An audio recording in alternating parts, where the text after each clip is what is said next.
আমি যদি আমার এই এলাকার কোনো বাড়িতে আর্জেন্টিনা এবং ব্রাজিলের পতাকা দেখি, খোদার কসম করে বলছি তার বিরুদ্ধে আমি অ্যাকশন গ্রহণ করব। এই এলাকার যারা মুরব্বী আছে তাদের সঙ্গে কথা বলে একে সমাজ থেকে আলাদা করে দিব। আর্জেন্টিনা এবং ব্রাজিল কে তোমরা কি চিনো? তাদের পরিচয় জানো? তাদের ইতিহাস পড়ছো?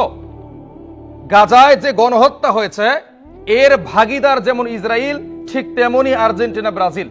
গতকালকে আল জাজিরার প্রতিবেদনে বলা হয়েছে 52টি দেশ ইসরায়েলকে অস্ত্র বিক্রি করেছে এই যুদ্ধের মাঝে। তার মধ্যে 1 নম্বরে রয়েছে আমেরিকা, 2 নম্বরে রয়েছে ব্রাজিল। তাহলে ব্রাজিলের অস্ত্র দিয়েই এই মুসলিমদেরকে হত্যা করা হয়েছে, এই মুসলিমদের বাড়িঘরগুলোকে ধ্বংস করা হয়েছে। সেই ব্রাজিলের পতাকা তুমি তোমার বাড়িতে উড়াবে কেন? তুমি কি জানোয়ার হয়ে গেছো?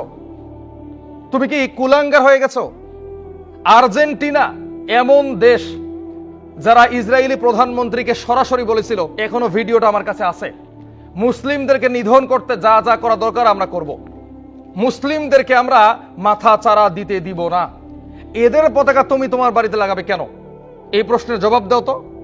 আমি আবারও স্পষ্ট করতেছি, পৃথিবীর কোন জায়গায় কি হয় হোক, আমার এই মহল্লায়, আমার এই সমাজে কোনো বাড়িতে আর্জেন্টিনা ব্রাজিলের পতাকা উড়বে না। যদি উড়ে তার বিরুদ্ধে আমি পদক্ষেপ গ্রহণ করব।